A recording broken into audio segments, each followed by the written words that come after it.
Alright, so with Wistoria Season 2 being out right now, I finally have an excuse to talk about it, and I'm going to right away, since this is genuinely one of my favorite series ever. Anyway, today, we will be going over the first arc of Season 2, which is one of the most insane I've ever seen, so I can ensure you that this is something you don't want to miss. Now, if you have watched episode 1 already, then you can skip to around the 18-minute mark. But with that out of the way, let's get into it. We see some students being in total disbelief that Will got a perfect score in every subject. One explains that he isn't done yet, but that he hasn't missed one question, saying that not even Lihanna has managed to get full marks on everything. The other one says that then it is possible that the book learner is actually going to graduate. The guy to his right says that he has earned every writing and praxis credit. He means that they are talking about a no talent who's more hopeless than the worst student here. And he's about to advance to the tower, explaining that it has never happened before. But while they were talking, we could see Edward a bit away, listening in on their conversation and looking pretty suspicious. After that, it looks like we see Werkner giving Will full marks on his Magizoology written exam. Just then, Elisa comes by and congratulates him and explains that it's nice, saying that his little protege's dream is about to come true. Werkner starts to smile as he says her name, and that there are still more exams, and that they can't be sure until the end. Elisa then asks him where this infamous book learner is now. Werkner puts his hand towards the crystal and says that he is at his usual place, and with that, we see Will studying away like crazy while having Colette right by him. However, Will starts to literally look possessed by all the studying, so Colette asks him if he is okay. Will, while having no will left in his eyes, says that he isn't, but that it's fine, saying that tomorrow is the last day of the written exams. Colette then says that ever since they moved out of the all-student praxis, they have had to do that on top of final exams, explaining that they just beat the neighbors yesterday. Will starts to smile a bit as he says that, thanks to Lihanna and everyone, he was able to max out his praxis credit, and that they have all been so kind to him, so he can't let it go to waste. Colette tells him that it wasn't what she was getting at before she can finish her sentence. Rosti cuts her off and says that Will has a few spellwork credits. Will tells him that it's right, saying that he got 5 from Professor Edward's remedial class, and his last exam is worth up to 6. He only needs one more to get to the tower, but he can't relax just yet as he then goes back into his books. But just then, Rosti takes his hand towards Will's head and tells him that if he pushes himself too hard. However, he doesn't finish what he was saying, as instead he pulls out a few grey hairs and Colette screams at him and asks him what he thinks that he is doing. Rosti is confused and says that he is pulling out his grey hairs as he always does, asking Colette if she might want to do it. Colette is about to reveal that she, of course, wanted to do so before going back to her senses, as she says that she would never do that, and she looks to be blushing while drooling a bunch. Meanwhile, they are arguing that Will is just by her side being hurt. Just then, Colette comes to her senses once again, and tells Will that he has been working too hard, telling him that he has been at it non-stop since the day he beat the Grand Duke, asking what has gotten into him. Will then puts his pen down and says that he thinks that there was a little boy in that expedition group, asking if they know who he is. It then looks like Rosti gets a bit sad or something before he starts to smile and tells him that he must be from the Finn tribe, the people of light. Rosti explains that they're dwarves. They can't use magic, but they've been collecting knowledge about the dungeon for generations, ever since the days of the Mage Queen. The tower hired them as guides to find paths through the dungeon. People say that it's impossible to reach the deeper floors without their help. Colette thinks that he sure knows a lot about them. Meanwhile, Will, in his head, thinks about what Rosti said. He thinks that there was a magic sword and that the surge of power is asking what that truly was. After that, we see that it has gotten dark, and we see Colette coming with some food as she says that he's still at it, thinking that he is really overdoing it. She then goes to Will and tells him that she brought him some dinner. She is then about to say something about Professor Werkner, but just then, she notices that Will is fast asleep, so she decides to put his jacket on his back. She then starts to blush before asking him if he is asleep. After that, Colette looks around them, and her eyes start to go wild as she looks at Will, who is still sleeping. She looks closely at his lips before she gets closer and closer, and is then about to most likely kiss him when, out of nowhere, Rosti is behind her and asks her what she is doing. Colette obviously freaks out and flies right back. She asks Rosti when he got here, saying that it wasn't what it looked like and that she just wanted to give him his cloak. Rosti, with a smug face, says that he sees, and that here, he thought that she was about to kiss him, apologizing for the misunderstanding. Colette looks embarrassed, before she then clenches her hand and says that she was really worried though. Explaining that Will's falling apart, but he just keeps pushing himself even harder, He's always covered in cuts and bruises, saying that she hates the magia of Deander. Colette goes even further as she says that Albus Vina cast her spell on him, and Will's been chasing after her ever since. Colette starts to stroke his hair while saying that she never does anything, and that she just waits up there in her tower. Rosti is then silent as he just looks out the window and says that he agrees, and that he feels the same way. After that, we go right to Albus, who looks troubled or tired, so Sarisa asks her what's the matter. Albus just tells her that it's nothing. Just then, someone approaches her and calls it a surprise, and that it's idleness incarnate. We see that it's Eleanor Leaf who says that the shut-in is actually making an appearance, asking what's next. A hail of ice spears maybe. Albus just tells her that she is always so confrontational, asking if she is still bitter about losing that magic duel. Eleanor says that it's because they were only allowed to use ice magic, and that if it weren't for that, she would have destroyed Albus. After that, someone else comes by and tells them that they should have known that it was the two making all the racket. We then see that it's Zio Thorzius Reinbold. He tells them that this is his hallway and that they need to get lost. However, both of them at the same time tell him that he is the one who should leave, and Eleanor calls him a barbarian.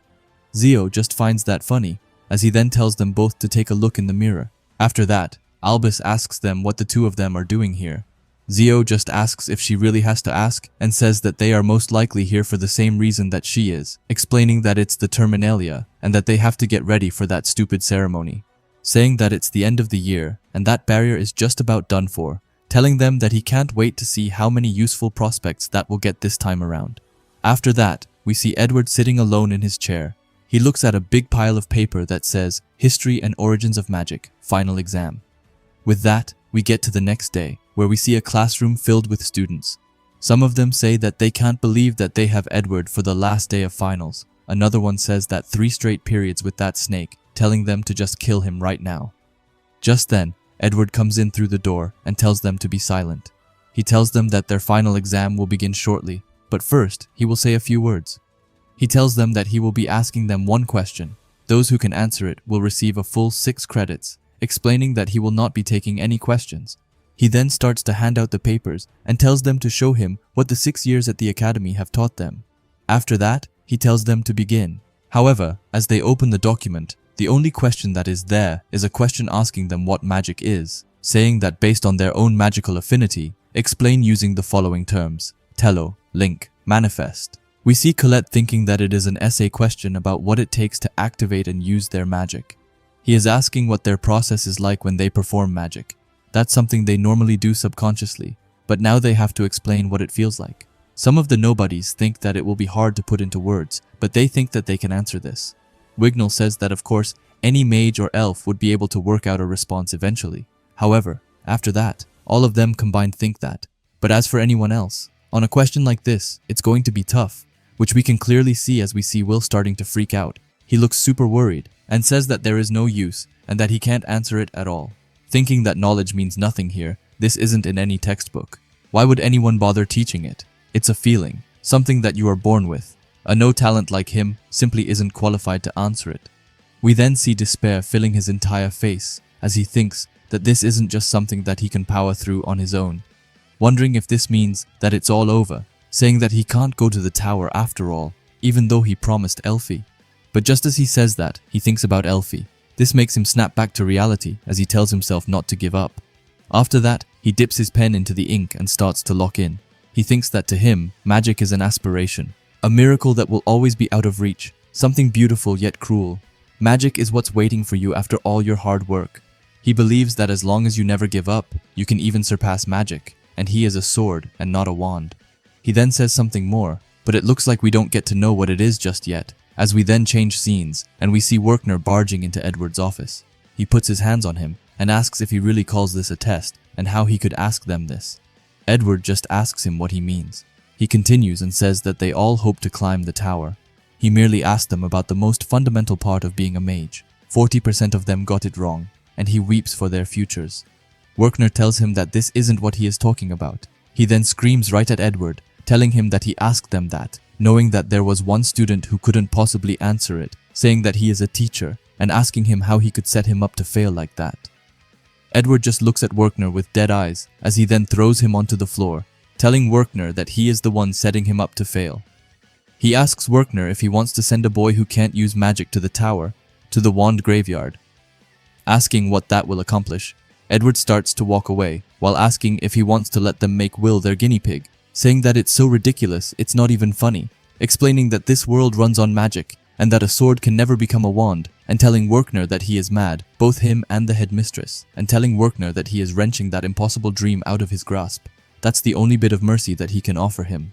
With that, we clearly see Will on the list of failed students. After that, we see him lying down on the floor, crying as he thinks that he isn't eligible to ascend the tower, and that he is 1 point short. After that, we see that Will has now moved a spot, as we can see him sitting on a bench all alone, while looking down at the ground. Just then, Rosti comes by and calls out to him. However, Will is just silent, so Rosti continues and tells Will that he has finished repairing his goggles and that they are back in their room now. But even then, there is no answer at all from Will. This makes Rosti look worried as he calls out to him. After that, Will is the one to speak up, as he explains that Professor Edward is so insanely unfair. He says that he knew that a no talent like him couldn't possibly answer that question. Will's voice starts to sound more and more mad as he explains that it isn't right to ask a question like that, as he says that we can also see a bunch of tears dropping down onto his hands. After that, Will screams out and is super mad. He then looks down at the ground, and with tears streaming down his face, he just apologizes to Elif. However, just then, Rosti finally sits down on the bench right by him, and he starts to hug Will. He holds Will right by him, and says that he doubts anything he says right now will mean much, but that he will say it anyway, telling Will that he is here for him always, which is so wholesome. But just after that, Will completely lets it all out as he screams with all that he can, while Rosti still holds on to him. After that, we quickly cut to the others, as Colette asks if Lihanna found Will. Lihanna says that she didn't see him anywhere, and that Wignall's helping her look. Wignall then says that he's not in the dorm, at least saying that he suspects that he left campus. After that, Colette looks around and asks where Will really is. Just then, however, someone walks towards them. They say that a student realizes he'll never make it to the tower, gets depressed, runs away from school. That's not so unusual this time of year. We then see that it's of course none other than Julius who said that. He then gets an annoyed look as he says that they for real want to rope him into looking for the no talent, calling it such a pain. He continues and says that if he's pathetic enough to run away from his problems, then just let him. However, we then see the goat Wignall, who isn't letting that slide as he takes his wand right to Julius' face. Wignall looks serious as he tells Julius to take that back, and that he won't let him insult an elf friend. Julius comes back with a heater as he says that it looks like Wignall left the dungeon completely infatuated with him. He then taunts Wignall for a bit. This just makes Wignall so much angrier, but it then looks like Julius slaps away his wand. He then screams that in this academy, or scratch that as in this world, magic is everything. He explains that it doesn't matter how good he is in the dungeon. There's no place here for a sword. However, as he said that, we saw Sion looking at him with an annoyed look. This makes Julius pretty mad as he asks him why he is looking at him like that, saying that he thought that Sion hated no talent just as much as he did. Sion explains that he does not just hate, but he is furious, explaining that he was the one who was going to knock him off his high horse. However, now it's impossible, and he hates that more than anything, which I can't say is valid, but sure. Anyway, just then, we see Werkner, who comes by and asks them what they are doing here. Colette runs to him and tells him that they are looking for Will and that they can't find him anywhere. Werkner then starts to let out a small smile as he hears that they are so kind. However, he then goes to them and tells them not to worry and that he will find him instead. He tells them to just run along, as today it's the end of the year and the Terminalia after all. He looks up at the sky and tells them to go let loose and enjoy themselves. But just then, we can see a witch starts to speak out to everyone. She says that it's festival time, welcoming them to their New Year's Eve bash and asking how everyone is doing. She says that here they are again at Urbis Regarden, and that they are here for the grandest celebration and most important ritual of the year. She then tells everyone that she is their mistress of ceremonies, Claire, an elite high mage from the tower. She is 26 and still single. She continues and tells everyone there that it may be the end of the year, but it's all work and no play for her.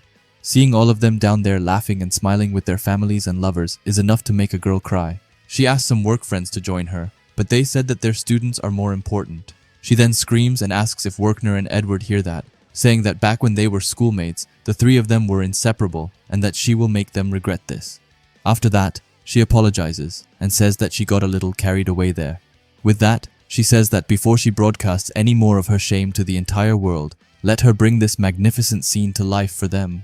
She explains that today is the Terminalia, which means it's time to shore up the great barrier that protects their sky. She tells them that long ago their people were trapped in darkness with no knowledge of the sky. Many lands were laid waste by the celestial host, and bells tolled endlessly for all the dead. Then just when all seemed lost, their founder, Mercedes, called together 5 great mages to seal up the sky and repel the invaders. That was 500 years ago today. Ever since, Vander's great barrier has stood as a boundary between them and the heavens, bringing peace to their world. After that, we quickly see Iris, who says that the barrier is effective for 1 year. At the end of each year, a new great barrier is cast. If they lose the barrier, the lore will come true, and that failure is not an option. After that, we see a new character, and he is called Raj Holland, and he is from the Fire Fraction. He tells someone that it's nothing to report on the ground, asking how things are in the air. Someone else says that there is nothing to report here either. No suspicious shadows or magical disruptions were detected. We then also see Iris again, who is also talking to the same person as she tells them that everything is normal and that they are clear to proceed, and calls them Sir Logwell. We then get to Logwell, who tells Lord Cariot that it's time. We see Cariot, who says that he knows and that they should let the barrier festivities begin. We then move back to Claire, who says that now everyone, please join her in a glorious welcome for the Vander. And we then actually see all of the Vander stepping out, which is so cool, and it's not only me who thinks that, as we see all of the citizens shouting out of happiness as well. Claire then continues as she says that she knows that some of them out there may be feeling disappointed or like there's no hope, but she now asks them to lift their gaze. We then also see Will, who does just that as he then also calls out to Elfie. Anyway, back to Claire, who tells them to never forget that the celestial host is seeking to conquer their world even as they speak. Their paradise is under threat at this very moment. And no matter how discouraged they may feel, they must hold up the sky and ward off evil, saying that now they should raise their lights on high and do their part to support the sky. We then see legit everyone taking up their wands toward the sky. We then move to the Vanders, and Eren tells them to begin, which they sure do, as they use their grand spell circle, Vandas Terminalia. Everyone counts down together, and we then see the sky being restored, and with that, they scream, "Happy New Year!" Claire then tells them that out with the old year and in with the new, may Mercedes shine her light upon them all. However, right after that, something weird happens as a bunch of dark circles start to appear in the sky. We see Lodge panicking as he wonders what these magic circles are and where they came from, but he then looks back and looks super shocked. After that, we see a bunch of magical beasts coming out, and they are huge, and they then land right in the city, causing chaos right off the bat.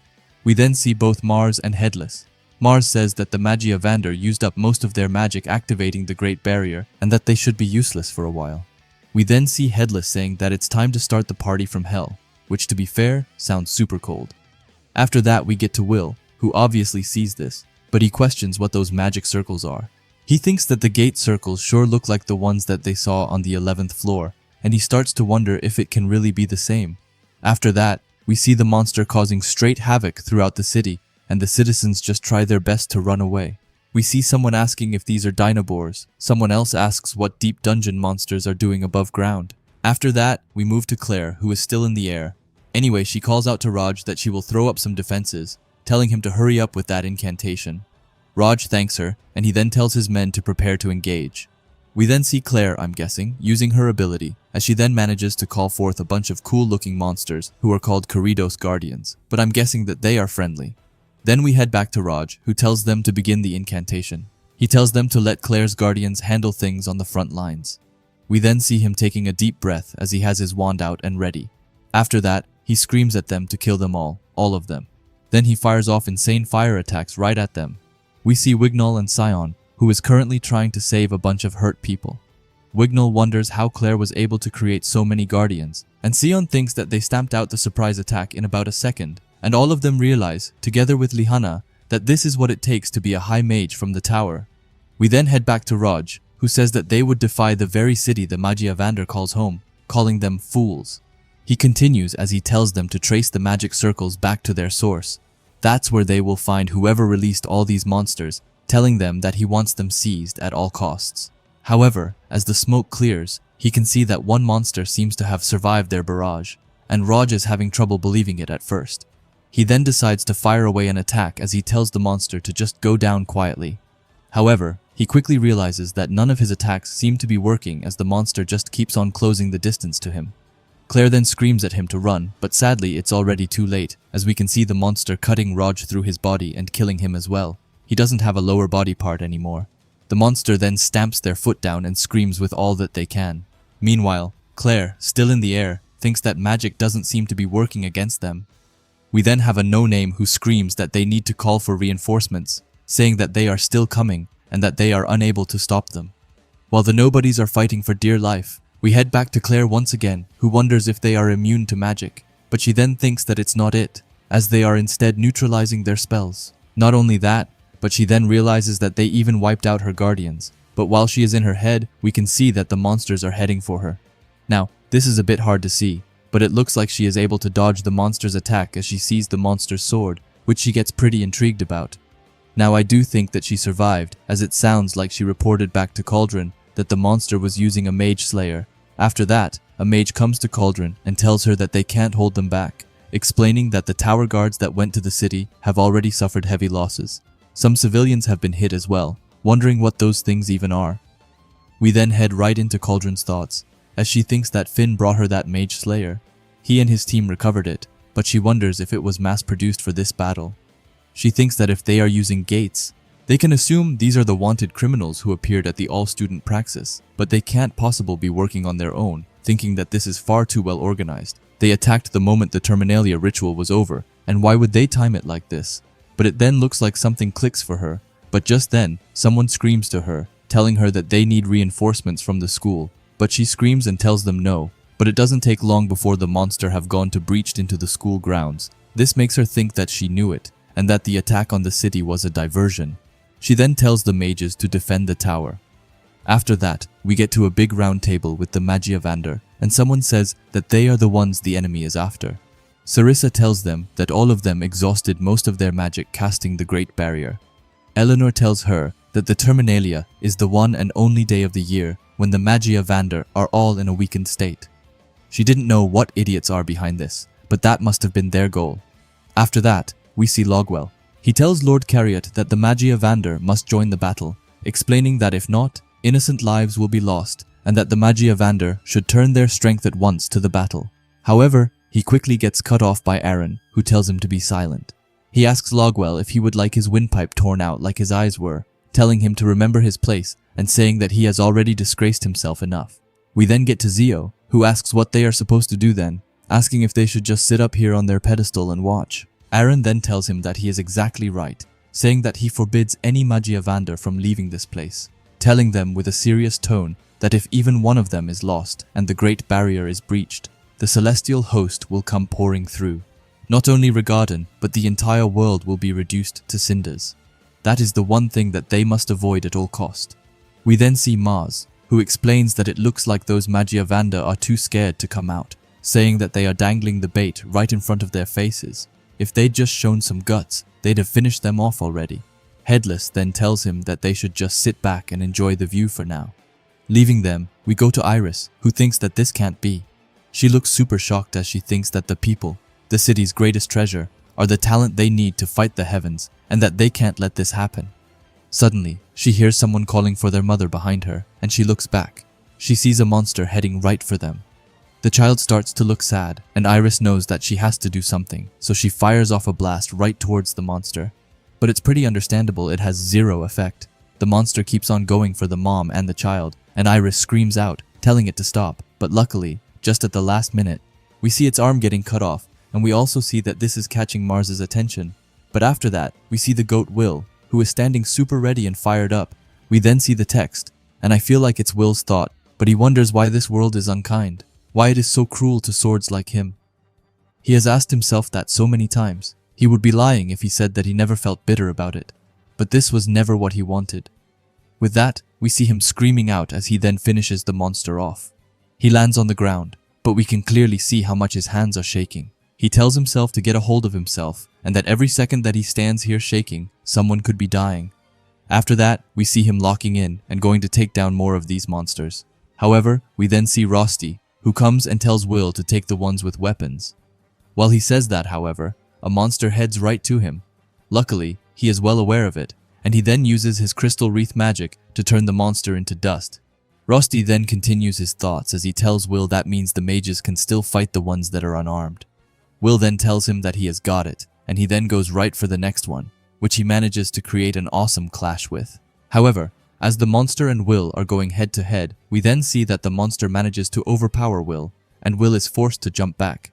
We then get to Iris, who is watching this from a bit away. She thinks that Will is a warrior. If anyone can defeat the Mage Slayer, then it's him, but she very well knows that he can't do it alone and that there are far too many. But just then, someone calls her. We see that it's Aaron. Aaron tells her that he will grant her his authority, telling her to mobilize the dwarves and to end this carnage. Iris then gets up and thanks him. With that, she then uses some sort of ability and says that by the authority of the great mysterious Noah, the Watchers hereby invoke this special order. She explains that she lifts all bans on dwarven combat, and mages and dwarves work together and eliminate the monsters. She repeats that she invokes the special order Gordvir. After that we get to Werkner, who runs with all that he can into the tavern. He calls out to the dwarves and tells them to please help them and that they need them. We then see Donan, who says that the year's only just started and they have already got more work for them. Gina, however, tells him to quit bawling and move out, saying that they will go and help Will, and with that they begin to move out, and they look super cold. We then head to Edward, who uses his Dax Darbican magic on some monster. After that we can see him instructing some mages, telling them to let the dwarves handle the armed monster, while the mages focus on the ones without weapons. He then tells the student that they are putting them to work as well, as they need more fighters, explaining that even if all they can do is slow them down, just do it, instructing them to be the wands that protect their people. However, they are all a bunch of cowards as they wonder how they can get to work, and how they even killed high mages. But while they are just chickening around, we see someone using their ability, Owen, Seek, or Lisolda Dua. It's none other than Lehana, who comes and gets down a bunch of monsters at once, showing off her insane power. Or I got ahead of myself, as we then see that she didn't exactly take them down fully, as she looks annoyed and explains that even with an enchantment, it will take more than just one hit, as these are deep dungeon monsters after all. We then see the monsters going to attack her, but she jumps over them. However, she does think that what's worse is that any magic that gets within a certain range of those weapons just vanishes as she lands on the ground, and questions if they neutralize it, or if they are absorbing the energy, saying that either way, it's brutally effective against mages, thinking to herself that she wishes that there was just a way to overcome that. Just then, however, we can see Colette, who comes running to her and tells her not to do anything reckless as she goes to her. Lehana asks her if she can do something for her. Colette is just surprised, but we then hear her being super shocked but not knowing what Lehana told her just yet. We then get to Wignall, who uses his Alf's Ringhole spells. However, he explains that they are not effective and that they can even nullify his illusion magic, thinking that there's no way they are going to last until the dwarves get here, saying that Lehana is keeping them busy on the front lines, but they are done for if she wears herself out. He is about to say that if they don't run, then they are done for. But just then, Sion, who is to his right, speaks up and tells him no. He says that whenever they stamp out a spell, they slow down for a second. This means that if they just keep firing off spells, even if they don't work, then it will ultimately pin the enemy down, and that's exactly what we can see them do, as they just keep on firing more and more spells at them. After that, they say that it's working and that it's perfect, as now that the other monsters are forced to use the armed ones as shields, it's Colette's turn as they scream out to her to go. Colette, however, firstly looks super afraid before she decides to go for it and uses her magic, and she digs up the massive statue from the ground before she then puts it right on top of the monsters, crushing them fully. However, Julius, funnily enough, just says that she knocked down a statue of a former Magia Vander and that it's just asking for bad luck. But while he is off thinking about that, we see Wignall, who thinks that this is it. A physical object that isn't imbued with magic can't be neutralized. After that, we see Lehana, who screams out to all the earth mages to fire a barrage, telling them to use rocks, dirt, or just anything, explaining that they need to master the unknown, and showing them how they do things here at Regarden, and that makes them all super fired up. We then see Claire from the sky, who explains that it's not bad, thinking that this year's new graduates are something else, top-notch all around. After that, she furthered the information that Lehana said as she screams out to everyone, or mostly to the earth mages, as she tells them to lead the counterattack and that the dwarves will be here soon. A no-name mage thinks that it makes him sick having to rely on the dwarves, but beggars can't be choosers, and that this is the Magia Vander's home, and that they are not about to let it fall. We then see Headless saying that Regardon's making a comeback. Mars adds that this is all because those idiots making the slime went and got themselves found by the expedition, continuing as he says that Mysterious Noah and the Runt managed to get their hands on one of them and calling it a stupid mistake. We then get to Headless again, who says that they're bringing dwarves into it. Some of these mages think pretty fast, explaining that word's already gotten out about their trump card. Mars tells him to just imagine how this would have gone if the Upper Institute people had managed to study a slime and come up with a counter-strategy beforehand. They already had to roll out their plan before they could produce enough of them, as it is. If they hadn't been forced to show their hand, this would have been the perfect surprise attack. We then move to Headless, who says that, then again, that's not the only reason, and we see Will as he says that, which makes me worried. Anyway, Headless continues as he says that it's a little early, but whatever, and that they have one more surprise. With that, we go over to Will, who just took down one of the beasts. However, his eyes suddenly widen as he can feel a huge gate opening behind him. He looks at it and wonders if there's more and if something else is coming, and we then see a, to be fair, super cool but also huge monster appearing. It seems to have an eye in its head, and the eye looks around intensely before it finds Will before him. After that, in an instant, it basically teleports to Will and punches him. However, this is far from any normal attack, as Will is sent through 3 buildings before finally landing against a wall, but looking completely out of it. We then switch scenes as we see some weird guy getting a knife in his chest. We then see Finn walking right up to him. Finn tells him that it's time to stop playing tag. He tells the guy that he is the one who made the Mage Slayers, and because of that, he is going to tell Finn everything that he knows. The guy just starts to laugh maniacally as he tells him that he is too late, telling him that their job was to lure him deep into the dungeon. Up on the surface, they are already wreaking havoc, and we can see that it sure makes Finn a bit nervous.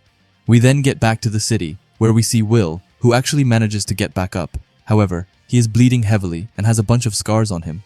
On top of that, it's not like he can calm down, as just as he gets up on his feet, the beast is right on him, and he goes to attack and grabs his leg before dragging him through the entire building, before once again throwing him through a bunch of buildings.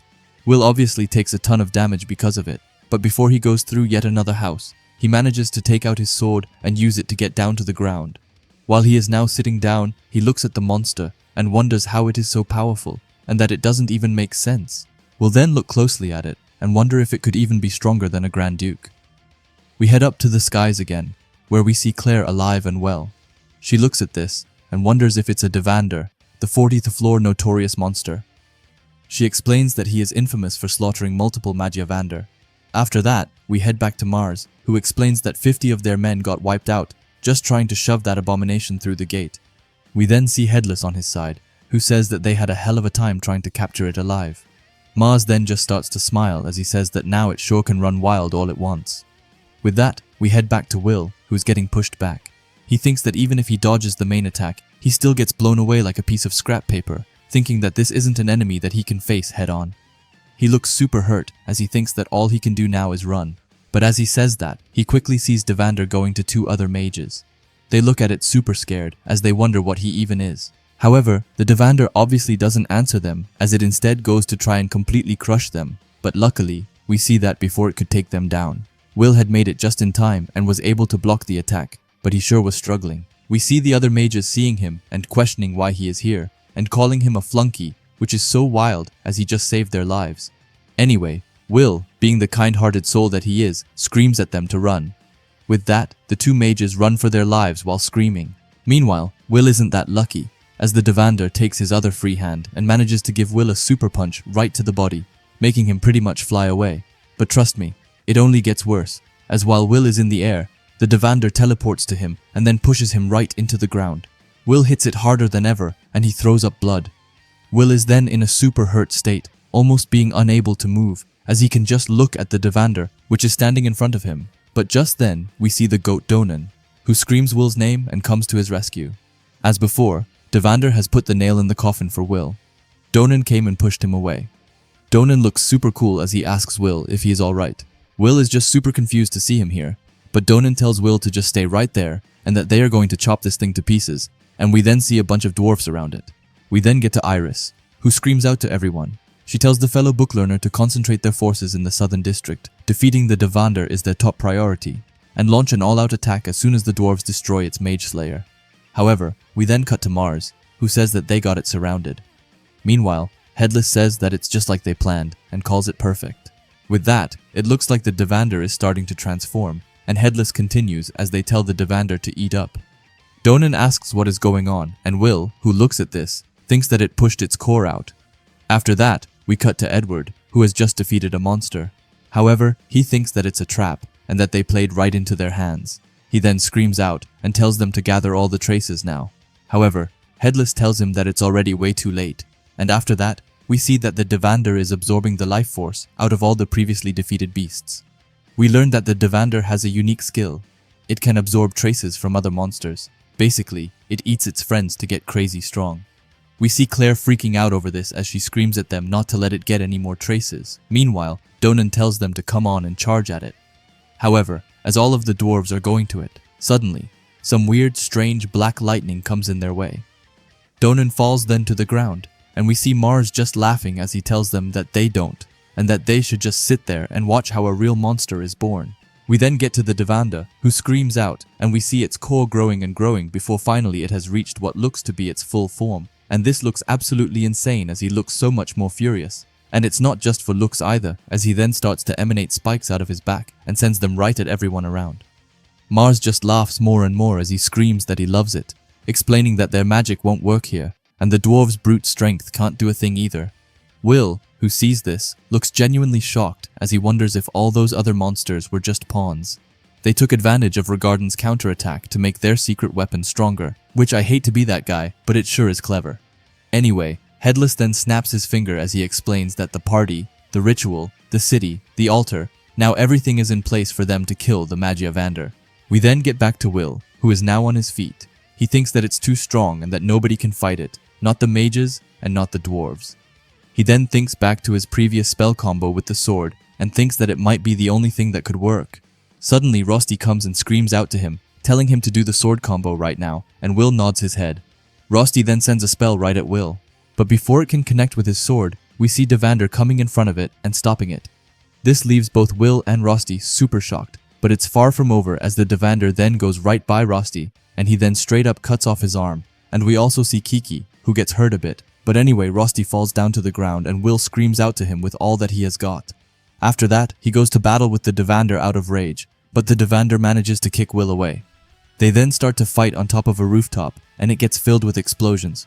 While that goes on, we go back to Rosti, who tells Kiki to go and find Colette, telling Kiki that he will make sure that her master stays safe, and that he promises, telling her with a somewhat fake smile to go on. With that, Kiki runs away, and Rosti stands up as he thinks that he knows just what he has to do, and he looks super determined as he says that. We then head back to Will, who is going crazy against the Deander. He thinks that no amount of rage is going to win this fight, and no amount of calm, collected thinking will come up with an effective strategy. He thinks about all of his knowledge and wisdom, the sword skills he has mastered, and all of his worthless feelings. None of that means anything against cold, hard reality. After that, we see Deander getting in a strong hit and sending Will right into a wall. It sure looks like it hurt, as he then thinks that it all means that a no-talent like him can't really do anything. After that, Deander walks right towards Will, and he then takes his weapon back as he launches the finishing blow, but out of nowhere, we see Will being sent away to the sky. Will looks super confused before he sees what happened, as he sees Rosti standing where he was. Rosti has a smile on his face as he tries to tell him that he will always be there for him. However, he isn't able to get the words out as we see the Deanders piercing right through his body. Will looks completely stunned while they try to grab each other's hands, but when they are about to reach each other, Rosti's hand suddenly withers away into nothingness. This sends Will into a complete state of rage as he looks demonic and he screams out. However, even if he is super mad, he is still falling right towards the ground. Luckily, we see Werkner coming by on his dragon and managing to catch him in his arms. We see Werkner holding onto Will extremely tightly while he screams out for Rosti. Werkner tells him to stop it and that he is gone already, and with that, Werkner speeds away from the Deander. With that, we leave them for a bit as we head to the Magiavander, and we see Zio slamming his hand into the table before getting up and starting to walk away. But just then, Cariot asks him where he thinks he is going. Zio tells him that it's to battle, of course, asking him if he can't hear them wailing. They are getting butchered like pigs down there, calling them all useless. But even then, he tells them to look at them just sitting here pretty watching them die. Asking if they are the Magiavander or not, Cariot tells him that he heard Lord Aaron. If the Magiavander falls, so does the barrier, and if that comes to pass, the celestial host will invade and reduce their world to cinders. As things stand, even they are no match for them. They must wait at least until their magic is replenished. He should know by now what being a Magiavander entails, explaining that he has certainly told him often enough, telling him to kindly return to his seat. Zio, however, stands his ground and tells him that he doesn't want to, asking what good's a fancy title if it means being a coward. Just then, Cariot fires away a lightning strike right at his feet. He has a smile as he tells Zio that he already told him to return to his seat, telling him that if he refuses, then he will have no choice but to keep him here by force. Zio just laughs and tells him to go on and try it. We then see Eleanor's servant asking her what she will do. Eleanor tells her not to be ridiculous, explaining that she will stay here and observe. This is the mage's home, not hers. We then see Sarissa thinking that they're barely holding out as it is, and now the Magiavander are fighting among themselves. However, she is about to be more shocked as Elfaria gets up from her seat and also starts to walk away. She then stands right before them and asks them to rescind their order and that they are wasting time. Aaron looks right at her as he tells her that his mind's made up and tells her to stand down. The two of them just look at each other before Elfaria gets angrier and she starts to use her ice ability around the entire table. She explains that she is going to help the people she cares about. She is going to help, so if they try to stop her, then she will take them down as well. We then see Sarissa on the side being pretty nervous about this, which was so wholesome. Anyway, we then get back to Werkner, who thinks that the Devander decimated their front lines and now the surviving Dinoboros are starting to overwhelm their mage reserves. Not even the dwarves can turn the tide. He looks right at Will and thinks that he is their last hope and that he is all that they have. But suddenly Will starts to speak up. He screams that he can't protect them. He can't save anyone. He can't do anything. He clenches his fist and says that it's just like before and that they even took Elfie away. He asks if it is because he can't use magic, saying that it is and that it's why he couldn't protect Elfie or Rosti or anyone. It's because he is a no-talent flunky, screaming with everything that he has got that it's all his fault. Werkner tries to tell him that it's okay, but Will just asks him why he is the only one who can't use magic, and he has a stream of tears running down his face as he says that, and we can clearly see how much that hit Werkner, but he then tells Will to pull himself together and screams out to him. But while they are going on about that, we can out of nowhere see Mars, who says hello to them. Mars explains that Will, he can tell just from looking at him, that he's going to be a huge pain in the ass, even more than the dwarves. However, he assures them not to worry, as he will kill them all at once. After that, we see him sending away a bunch of lightning right at them. It creates a big explosion in the sky, so Colette looks right at it. Lihanna, however, just asks her what she is going to do, but Colette wonders to herself if it was Will just now. Just then, Kiki comes running. She is super beat up, so Colette runs to her and asks if she is okay. She wonders if she is pouring blood, but notices that it's someone else's blood, but luckily not Will's. But even then, she can't help but wonder how Will is really doing. After that, she grabs Kiki and runs off, telling Kiki to follow Will's scent and to take her to him. We then see Sion right behind her, who follows her.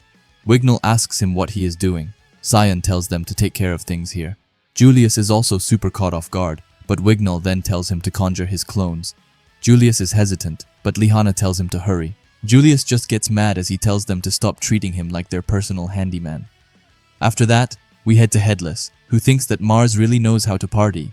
He then starts to create something and tells it to go and join the fun, telling it to try the main dish. After that, Headless sends that black ball soaring through the sky, and Devander notices it and starts to follow it. Claire, who is also in the sky, sees this. She thinks that it's heading for the city center, or rather, the tower. She then thinks that she can't let it near the central floss, looking right at it and thinking that the monster could kill the Magiavander. But suddenly, the Devander looks right at her, and the black ball starts to surround her, and she starts to look worried before an explosion goes off right where she is. Edward, who is under, notices it and screams out for her. He then calls out to the dwarves. He tells them that he orders them to launch a suicide attack, telling them to go to the city center and destroy Devander's mage slayer, saying that they need to do whatever it takes. We then see Gina, who isn't listening to it, and says that he can't be serious. She explains that they have been shielding their mages this whole time. They are on their last legs here, not to mention that Donan's men got cut to pieces, and then on top of all that, Edward wants to send the rest of them to their death. Edward, with no hesitation, just tells her that she is spot on. Gina looks extremely caught off guard, but Edward explains that the only way to save this city and protect the children is for them all to give their lives. But while that is going on, we see a whole beast coming above Gina. It does look like Julius is the one who screams it out to her, but I'm not sure if that's true. Anyway, it's heading to Gina rapidly, but before it can hit her, Edward comes in its way and drags her away and protects her. Gina can't believe what just happened, but Edward has to act quickly, as he then uses his Saeva Fulminus spell on it and takes it out. We then see Edward breathing heavily as the beast got in a pretty decent blow. Meanwhile, Gina just asks him why. Edward then, in fact, looks super cold as he says that they are fighting against creatures that are impervious to magic.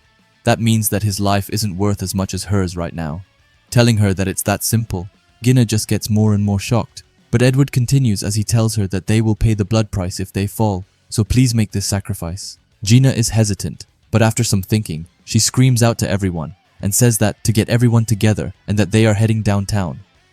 We then move to Sion, who calls out to Colette as he sees something and instructs her to run, which was true as we see the Deander standing right before her. After that, we move to the castle, where the text says that Edward's injured and they have lost contact with Werkner. Their forces in the Western District have collapsed, as has the High Mage Division in the Northeast.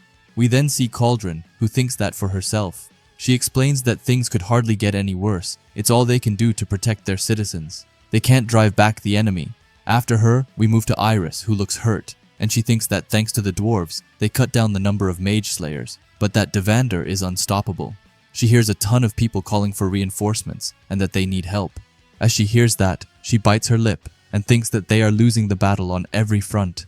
There are no more people to send. They have a few dwarves left, but without more help, the best they can hope for is an honorable defeat. At this rate, the tower will fall. Wondering what in the whole world they are supposed to do now, but suddenly she can hear people from the radio seeing a really strange guy. She then hears booms coming from them, and she wonders what is going on, so she screams for answers. However, she then hears a familiar voice, as it's none other than Finn, who asks her about the sword. Iris is first super confused, but Finn just aura farms while asking where the sword is right now. We then head back to Mars, who tells them that they are not bad. He is still in the sky, but tells Werkner and Will that he never thought that they would go for a kill in that state. He then grins as he says that, still, it looks like he took a chunk out of him too, and he calls it over. With that, we then see the dragon and Will on the floor. After a while, Will gets up and looks around as he wonders where they are. However, he then hears Werkner's voice, telling him that they are at the western city limits and that they crashed. We then see Werkner being super bloody as he tells Will that all he could do was keep him alive. However, I'm sad to say that this isn't even the worst part, as we then see Werkner with a huge hole in his body. Will looks like he is about to lose it as he calls out to Werkner. Werkner just stands before him with a smile as he apologizes and tells Will that he is their only hope now, telling him that no one else can but him and that Werkner knows for a fact that he can save the city. Will, who looks filled with despair, looks at the ground and tells Werkner that he can't do that. He continues as he explains that Rosti died because of him, and Werkner is also dying, asking how he is supposed to help the people he cares about if he always needs someone else to save him.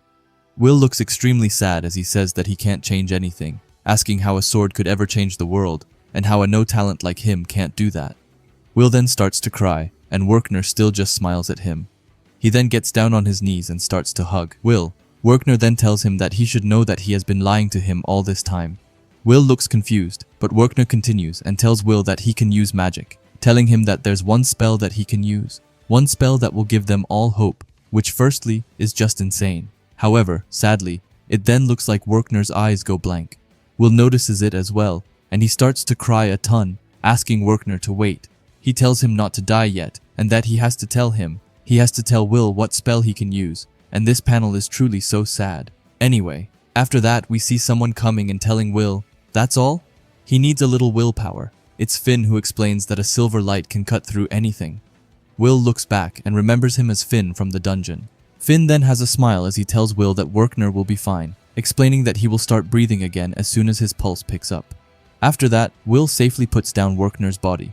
Finn then speaks up and says that they should talk about Will. Will is confused, but Finn asks him what he is doing just sitting there, asking Will if he can't see that the stage has been set. He continues as he says that Werkner said something about a silver light and a little willpower. Will asks him what he means, and that he doesn't understand. Finn just smiles at him and tells him that he heard the word spell, and thought it meant being able to control fire or wind or something. He then laughs and tells him that he already knows that it can't be right. Will just gets more confused by the second, but Finn tells him that what Werkner meant was the place where willpower lies. His feelings, you might call it. It's a kind of self-suggestion. You raise your voice in a shout to move yourself to action. It's like a great war cry that can transform lies into truth. Will, however, tells him that it's not real, it's just kid talk, and asks how that's supposed to help him save anyone. Finn then screams at him. He tells Will that it's nonsense and that nothing could be more important. A man who can't change himself can never hope to change the world. He asks Will if he isn't a sword that wants to become a wand. Saying that it's exactly what Finn is talking about, Finn points his sword right at Will and tells him to remember his roots. Go back to the beginning. He then puts the sword right by Will as he tells him that the lock has already been broken. After that, he once again has a smile as he looks at Will and tells him to take his sword. Finn then starts to clench his fist so much that blood starts to come out of it. Finn then drops the blood onto the sword as he tells Will to let them go on a quest, over the hills of darkness and beyond the false sky. Just then, the sword starts to emanate a bunch of lightning, and Will can't believe it. However, Finn tells him that he already knows the answer. He knows the name of the spell that sleeps inside his heart. Will then thinks back to everything that he has been through, all of his hardships. Finn then just keeps on going as he screams at Will to raise his voice and be reborn. Will then thinks about Elfie, and with that, Will starts to get up.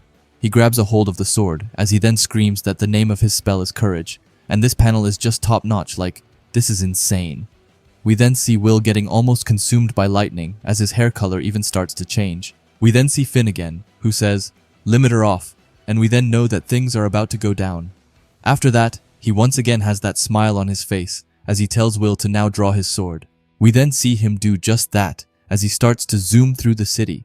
A monster that was about to attack some mages, it suddenly disappears into the straight nothingness. Thanks to Will, the mages can't seem to believe it themselves as they say that they were saved. Will then continue to do this throughout the entire city. He even goes right past Edward, who is left in pure awe as he can't grasp what happened. We see the same thing happening to Julius, Lihanna, and Wignall. Not only them though, as we also see Gina, who wonders what in blue blazes is going on. And trust me, I wonder the same thing. We then see Iris, who says that this light is striking down every last monster in its path. However, we then switch scenes as we see Seaosn protecting Colette from Deander. But sadly, nothing is working at all, and because of that, Colette screams at him to run. We then see Seaosn, who is badly hurt, but he then clenches his fist as he screams that he isn't going to run anywhere. He takes up his wand again and thinks that if Will were here, then he would never run. The Deander is heading straight for Seaosn, but he doesn't budge as he continues to think that Will's braver than any of them, and that he would be damned if he let him beat him. However, we then get to Will, who thinks that Seaosn is wrong, thinking that he was always jealous and wanted to be like him. Will spent his whole life trying to catch up to all those wands. He is just a selfish, pathetic loser. We then see Deander going to kill Seaosn right here and now. However, just before he manages to hit him, we see Will appearing right beside him as he thinks that right now he's going to let him be his mage blade, which is just awesome. After that, we also see both Seaosn and Colette being super surprised as they wonder if that is even Will. However, that will all have to come later as Will gets right into action as he zooms to the side and with no hesitation at all, gives Deander an insane strike to its left body. And trust me, I mean insane as we see Deander flying through, I don't even know how many buildings. We then hear someone saying that the Deander has reached Central Floss. After that, we see Cauldron, and someone tells her that they must evacuate. Cauldron, however, just closes her eyes and says, "Bubble, bubble, toil and trouble, Caridos aculum." And it then looks like it creates some sort of water steam behind the Deander. She thinks that it should have finished it, but she wonders how it can still be alive. The other person then speaks up again, and once again tells Cauldron that they seriously have to move now. But Cauldron screams at her to wait, because just then, we see the goat, coming there again, walks up to Deander, who looks to be getting ready, and Will also looks super ready, as he tells him that if it's a fight he wants, then here he is. With that, both of them charge at each other at the same time, and they then collide, which creates a huge blast. We see some mages wondering what that rumbling sound was, and Donan tells them that it's coming from the city center. We then see Julius, Lihanna, and Wignall, who all three can't believe that Will actually intends to fight that thing. After that, we see Wignall wasting no time as he starts to run. Julius tells him to stop, but just then, Lihanna also starts to run, and Julius then tells her to stop as well. But this forces Julius to also run after them as he screams out that he is also out of magic. We then see Edward, who says Will's name, and he can't believe that it's actually him, thinking that it's him who is making these sounds and taking a stand against this monster. We then head up to the Magia Vanders, where they see this, and Elif right away thinks that it's Will right there. After that, we see Claire, who thankfully survived. She is on a rooftop and thinks that they are evenly matched, even though Deander beat him last time. She then spots Edward and calls out to him. Edward is just super surprised that she is still alive. Claire just tells him not to worry about her, but she asks Edward who that boy is and what happened, and Edward then gets a serious facial expression right away. We then head to a castle where we see some mages. One of them, called Emma, thinks that they need to help him, but one boy stops her and explains that magic doesn't work on that thing, telling Emma that she will only get in the way. Besides that, it's no talent, right? They think back to all those times they laughed at him and put him down, wondering to themselves how they could go and help him now. But we see one of them getting the courage and speaking up. He explains that he is the one who saved their lives, and still he is out there fighting for them. He thinks that maybe he is just saying this to make himself feel better, but even then, he wishes that there was something that they could do. But just as they think that they see someone coming right behind them, it's Sion who goes to the edge and screams out with everything that he can, telling Will to go. It's not just him, however, as we see all 5 of them cheering Will on, or for the most part, as Julius just tells him to end this already. Anyway, seeing this makes the no-name mages gain courage as they then, together with them, scream that Will can do it and cheer him on. We see Donan, who screams at Will to crush that bastard, and all of them just start to give their hope to Will. We then head to Iris, who thinks that Regarden, the heart of the magical world, is cheering for a no-talent who can't use magic, and that it's something that she can't believe. With that, we get back to the insane action where we see Will go head-to-head with the Deander. While he does so, he thinks that he always felt so pathetic. It hurt so much knowing what he was. He was shunned and mocked. There were even times when he hated the entire world, and yet in a corner of his mind, he always hoped that they would accept him. He continues with his thoughts as he thinks that even if he never hears them cheering him on again, these people, this world, are giving him the courage to fight, and because of that, Will is set on wanting to protect them. After that, he jumps up, and he goes to yet again clash with the Deander. This time they get into a standoff with their swords, and both of them scream out with all that they have. But we then see the unimaginable happen as it's Will's sword that breaks first, and Will can't believe it at all. Meanwhile, the Deander looks super happy, but as that happens, we see Elfie, who gets up from her chair right away. We then see Iris, who thinks that Will's sword wasn't strong enough to endure his power. We then see the gang, who thinks that without his weapons the odds have suddenly turned. And we then see that happening as Deander gets in a massive hit at Will, which sends him away. However, he does manage to catch himself before hitting the wall. After that, we move back to Elfie, who is walking with determined steps. Cariot asks her to stop, saying that the Magia Vander are not to leave this room. However, Elfie puts him in his place right away as she tells him that she isn't trying to leave but that she is just going to watch from the window. She then steps out to the edge and then gets a smirk as she explains that her hand slipped. Now with saying that, we see that Elfie is the goat as she drops a super cool looking sword straight down, right down. It's going at a rapid pace. However, it's heading straight at Will, and Will puts his broken sword up against it.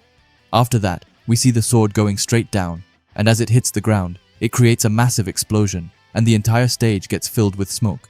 However, after it has cleared, we then see Will looking cooler than ever, as he says, fully charged, and that it's the Albiswiss weapon, which is just pure cinema.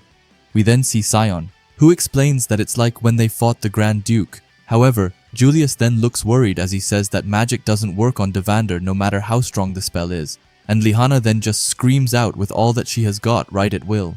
We then see the Deander, who is getting ready, as it then starts to charge right at Will. Will closes his eyes and thinks that he can feel it. He can feel the sword thrumming with power, and he knows that nothing can stop him now. We then see Elfie holding onto the sword together with him, and I love this panel. Now it's like an illusion of Elfie, I'm guessing, since she is at the tower, but you get what I mean. We then see Will swinging his sword at the Deander, and we then see its entire arm getting frozen. But that's not all, as since the Deander broke free from the ice, we can see that it has lost its entire right arm. Iris is stunned that it worked, and thinks that it shouldn't even be possible against a mage slayer. Edward, who is also looking at this, just calls it the Mage Blade. But we still aren't done with the characters' reactions just yet, as we then see Mars, who looks extremely mad as he screams out. He says that this doesn't make sense, and that he cut right through the slime. He looks right at Will, and wonders just who that is. We even see Headless on the side, who is also amazed. But we then move to Eleanor, who thinks that it's not magic, but that the power is something else. Zio, on the other hand, can't help but just laugh like crazy as he says that he loves that kid. Cariot is just silent, but in his head, he thinks that it's the fifth element, the primeval key that set the world in motion, as written in the lore. Meanwhile, Aaron looks pretty scary, but he asks Finn if he has finally attained them, the wand and the sword pledged by the Mage Queen. Anyway, with that, we then get right back into the battle as we see Will charging right at the Deander and getting hit after hit. The Deander tries to get back, but Will dodges it easily as he flies under it. After that, Will stands up for a bit before doing that ice attack once more, but this time it makes the Deander scream out because of the sheer amount of pain it's feeling, but it then gets a creepy smile as it gets some distance before it sends a ton of black flying attacks right at Will. However, Will can't stop with being cool, as just when they are about to reach him, he suddenly just stops them with the ice and then completely destroys them. Wignall even thinks that he is too strong. We then see Lihanna as well as Julius thinking that this merciless, overwhelming power is just like Albus Vena's, saying that it's almost like Elfie is fighting right by his side.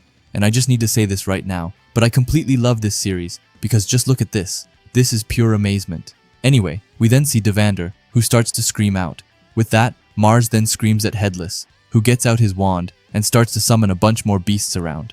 We then see the area that Will is in being completely maxed out with them, but we then see Elfie saying that it doesn't even matter as the two of them can handle them, which is so amazing yet again. We then see Will putting his sword into the ground before he starts to scream, "Overload, full burst," and uses an attack called Elglass Frost Spell 7. And after that, we see all the beasts that were heading straight at Will. They have now gotten completely either pierced by ice or just frozen, and after that we see his friends and Edward just looking at this in awe. Meanwhile, Mars can't seem to comprehend what is going on as he looks shocked. Even Headless drops his wand as he doesn't understand a thing. After that, we see Will and Deander looking at each other before Will says that they should end this already. With that, Will then somehow starts to enlarge his sword. With it longer, he then charges right at Deander and somehow gets behind him. After that, he slashes right at him, which we can see hurts him like hell, as he can't help but just scream out in agony. But that's not even all, as his entire body gets filled with ice. And then when Will lands and scratches his face, he decides to then break the ice, and then in turn, also straight up kill Deander. And we see all of his friends starting to cry out in happiness for him. We even see Werkner, who is somehow alive again, and he says Will's name. After that we move to Finn, who can't help but laugh a ton. He then has his hands out as he calls it superb, explaining that he was their last hope, and he surpassed his wildest dreams. He then drags his hand throughout his hair, and he then screams out, saying that he is sorry to keep him waiting, Mercedes, and that it's time to honor their bargain, explaining that it only took 500 years, and that it's a tiny delay. And I'm so lost at this conversation, but I can't wait to see what it means for the future. Finn then explains that this does it for the long prologue, telling the false sky to just wait, and that the curtain is about to rise. He then continues and asks if they shall begin, calling out to Will and saying that it's time to tell the tale of Wand and Sword, his Wistoria. And I can't contain my excitement for this, as everything is just amazing, like I can say it 100 times. But I will never be able to truly explain it. But this fight might have been the best I have ever seen. We then move back to Finn, who looks out and sees the dwarves helping to prepare the city again. Finn just smiles and says that it's regarding for you, nothing like dwarves to get a place fixed up quick. He then jumps back from the bridge and thinks that at this rate, it will be good as new in no time. He then sees someone inside who says, "Invest," which I don't know what it means, but I just might be slow. Anyway, he goes to them, and we see that it's Iris. Finn tells her that it's good to see that she survived, explaining that he thought that he told her to stop calling him that, telling her that he doesn't care for that name. And now I finally realized that Invest must be Finn's real name. Iris then looks determined and tells him that it's perfect, as she doesn't care for him at all. Finn says that she sure never changes. He then starts to smile as he asks her why she stopped him if she doesn't care. Iris just tells Finn to leave Will alone. She explains that if he gets involved, it will only push the clock forward, and if that happens, then he won't be able to stop himself. Finn tells her that this is something he didn't expect to hear, not from a watcher like her. He then asks Iris if she has fallen for him. Iris gets embarrassed as she screams that she hasn't. Finn then walks straight past her and apologizes, but says that he has to tell her that he will be taking him, and he then walks away, leaving Iris a bit sad. Anyway, we then continue to follow Finn, and he thinks that today's the graduation ceremony, and that playtime's over, as he then says Cauldron's name. After that, we get to Will, who wakes up in his room.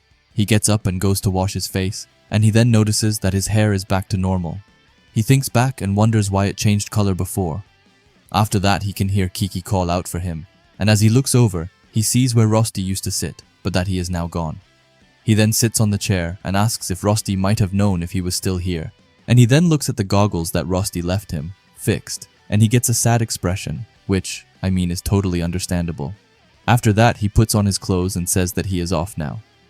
After that, we get to a big room where someone speaks up, saying that magical doctrine number 1, the great mage queen, said, "Rejoice and be merry, whether it blooms or blooms not. When the bud looks skyward, there will be flowers in heaven." We then see Cauldron in front, as she says that many lives were lost in the tragedy at the Terminalia, among them professors and more than a few students. To those who risked life and limb to protect their people, including the high mages from the tower, they express their deepest condolences and greatest respect, but they can hang their heads no longer. She explains that the tower has been threatened. It may be that the tragedy was not an end, but a warning bell to signal impending disaster. It is the duty of this school to take the hope that has been cultivated here and send it into the future, and so now they will begin the Regarden Magical Academy graduation ceremony. After that, we see Edward, who tells the students of the 401st class, "Please stand and take your places in front of the dais. Please approach when your name is called and receive your diploma." After that, we see everyone getting their diplomas and smiling. It's then Will's turn, and it goes to his hand. He then looks at Werkner, and the two of them smile at each other for a moment. Edward then continues, as he says that he hereby certifies that the 250 students just named, having completed the full curriculum, have officially graduated from Regarden Magical Academy, and he then bows his head to everyone. With that out of the way, we then see Cauldron, who goes back on stage and says that she will now announce the individuals who will be advancing to the tower. She tells them to please approach the dais when their name is called, and that they will be presented with a hat of mercies, which qualifies them to ascend the tower. We then see Wignall, Lihanna, Sion, Julius, Renes, Jarua, Rose, and Colette all being called. Meanwhile, Will is just left silent. Cauldron then stands before everyone and says that she hereby certifies that these 49 students have earned all the required credits and will advance the tower. We then obviously see Will, who looks super sad, and he then closes his eyes as he apologizes to Elfie. But just then, Cauldron once again speaks up. She says that, however, there is one more student whom she wishes to recognize. This student fulfilled the graduation requirements at the very last moment. She continues and explains that there are 2 ways to qualify for advancement to the tower. One is to earn 7,200 credits, and the other is to create a new spell. This student's spell not only lifted many out of the depths of despair, but also saved countless lives and the very capital itself. This is truly a stunning achievement and a glorious feat worthy of praise, explaining that the name of this spell is Courage. After that, she looks right at Will and tells him to step forward, which is so wholesome. We then see Edward trying to ruin the moment as he screams out, but Cauldron just puts her hand towards him, telling him to be silent. Cauldron continues and tells them all that she has no doubt that some will object to this decision. Nonetheless, if you agree that his courage is indeed magical, please give him a warm round of applause. We then see everyone talking among themselves and not clapping their hands, and that makes Will a bit sad from the looks of it. However, suddenly someone claps, and it's none other than Sion. After him, Colette follows, and then more and more start to continue and clap their hands until the whole crowd and everyone who is there start to clap their hands for Will. With that, Will steps forward and finally gets his hat, and he looks so sweet. After that, we see Werkner, who asks Edward if he can't just let it go.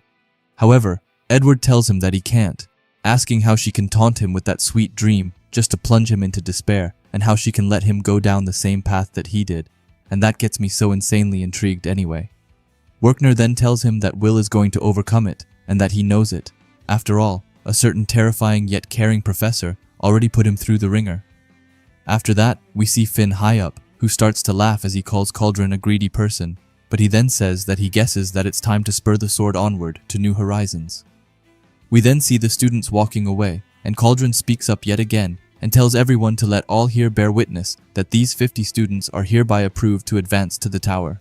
With that, she will name them the Grim Generation, for they surely face a turbulent future filled with countless trials, but she prays that they will reach the havens and vanquish the demons that would do them harm. After that, we see Rosti sitting on top of a wall, who has a smile as he tells Will that he did it and congratulates him. Now I'm not sure if this is the real him or not, but even if it isn't, it's still super sweet. After that, we head to the tower, where we see Sarissa telling Elfie that the graduation ceremony is over and that the new mages should be arriving soon. However, she notices that Elfie isn't listening, so she calls out to her, but we just see Elfie with a huge smile as she says that she has waited for so long and calls out to Will. We then see the text saying that year 506 of the magical era, the year later known as the year of hope and loss, is just about to begin. After that, we yet again see more text and it says, "Whenever you talked about your dreams, your eyes glowed like gemstones." After that, we get a flashback to Elfie and Will when they were little. Elfie says that apparently, this sunset is at the end of a really long tunnel, but first, you have to get past all sorts of dangers, so they need to learn as much magic as they can.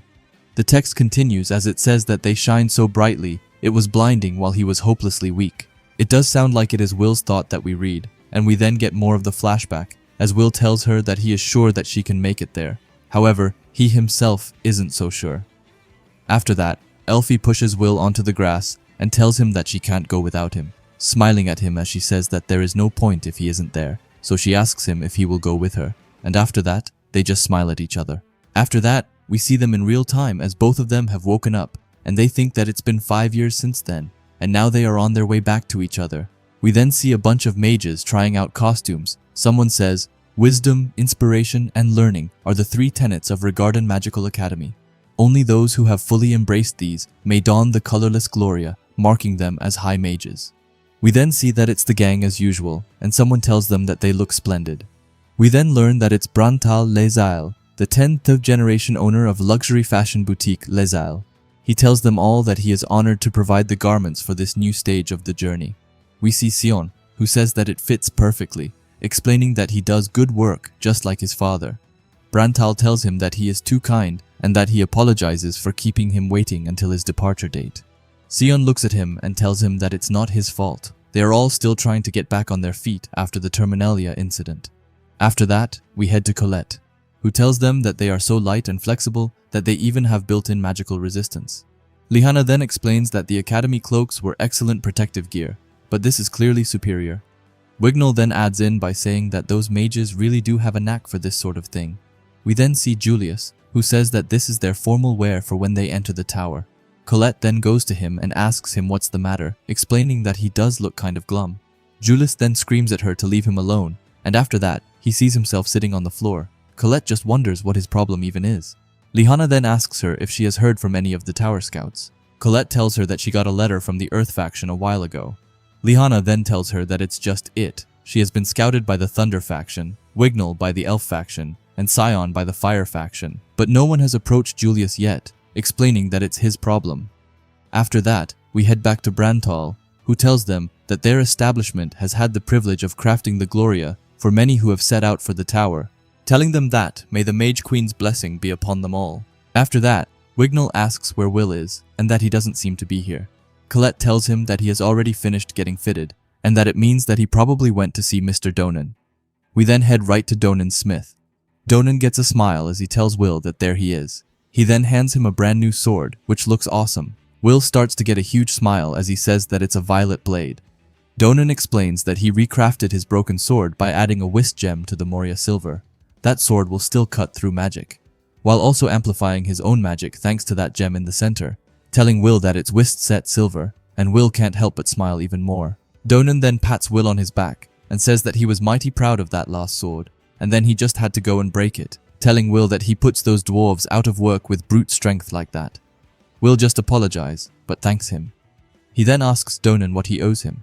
However, Donan just smiles as he explains that he owes him nothing, telling him to consider it thanks for saving them all.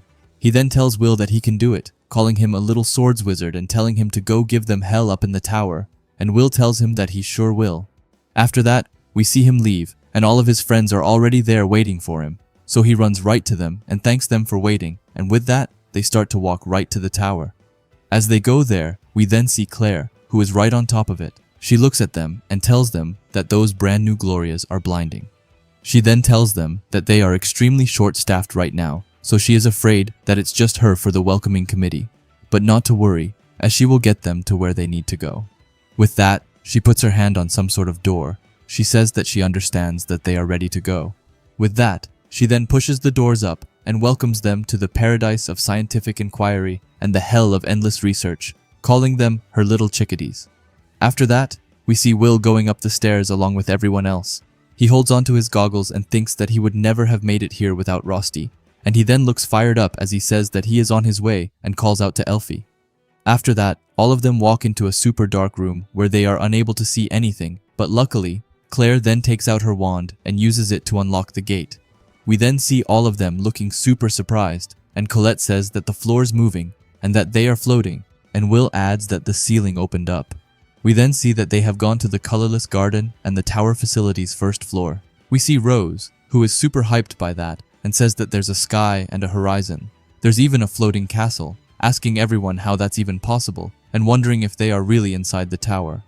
We then see Claire again, who tells everyone that this is the tower's first floor facility. When people outside the tower talk about the Upper Institute, they usually mean what's on this first floor. It's a foundation of daily life and production in the tower, bottom to top. It's also the highest seat of learning where they research and develop new spells. Only those recognized by the Magical Academy are allowed to enter, so it's an honor for any mage to set foot here. Of course, whether they get to stay here is up to them, and this seems to catch Will's attention. Claire points somewhere and tells them all to come along. They are today's guests of honor, and everyone's waiting at the central ceremonial hall. We see Lihana looking around at the sky and light, and Wignall tells her that he is sure that it's an 11 illusion magic, awfully advanced. He has a huge smile as he explains that they must have used Magnatura's ringful to create a vision of paradise inside the tower. Colette then gets hold of Will and tells him to look, telling him that those people are wearing glorias just like theirs. There's a moly garden and a magical creature testing site. She then gets happy as she explains that they really are on the front lines of magical research and that she is finally starting to feel like a high mage. Will smiles and tells her that it's a dream come true, but that's not even all, as Colette explains that there's even a crepe stand over there. After that, we see Lihana using her ability to zoom over there and get herself a crepe. It gets to the point where Colette is forced to drag her away as she tells her that they are in the middle of orientation. Will, who looks at this, says that he had no idea that Lihana was so into food. Wignall tells him that he could hardly believe her bottomless appetite the first time they met. However, as Will is having fun and smiling, we see seaosn, who tells him not to get too excited, telling him that the tower isn't all sunshine and rainbows. Will asks him what he means, but he then admits that now that you mention it, those high mages have been looking at them funnily. We then get to Julius, who is in his head and wonders if the rumors are true, and he is then about to say what he means, but unfortunately, we don't get to see any more, as we then see the group advancing to some sort of huge castle. They are then ordered to go inside, and they are surprised by how the ceremonial hall looks. We then see someone new, and he is called Kratuz Harlan and is an Upper Academy director. Rose says that Earth, Wind, and Dark, asking if those mages are from every faction. Colette, however, says that they are staring at them, and that it's kind of scary. However, we then also see that 4 of the Magia Vander seem to be here, everyone except for Aaron. We then see Wignall, who looks at Eleanor with a huge smile, but she just looks away. Meanwhile, Will looks at Elfie with a smile as he apologizes for taking so long. However, he notices something weird as Elfie looks strange. Anyway, we then move back to Claire as she calls out to the Magia Vander. She gives them 1,000 thanks for making the descent from their high seats atop the tower. Cariot explains that it's all part of the job, unfortunately, telling her to get on with it before they perish from boredom. Claire gets mad as she tells him that she can see that he has really moved up in the world and calls him her underclassman, saying that she sees that he is quite comfortable lording his position over others. Cariot just laughs as he says that he has done that for sure, and all thanks to his delightful upperclassman's brutal instruction. We then see Logwell, who calls out to him, and he says that he already knows.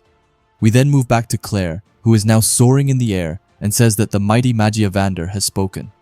Without further ado, let's begin the bloom, and Will seems to be extremely confused by this. However, Claire continues as she says that first, those little chickadees who were scouted at the Grand Magic Festival or at some other point during their 6-year education are granted the blessing of color. We then see that it happened to quite a few in the group and that their glory changed to match their faction's colors and the emblems appeared on their brooches. We see seaosn, who got into the Fire Fraction, Colette into the Earth Fraction, Lihana into the Thunder Fraction, and Wignall into the Elf Fraction. Meanwhile, Will looks super shocked and Julius on his side looks crushed. Will then looks at Elfie in total disbelief. However, she just closes her eyes, and Will can't help but wonder why he didn't get a color.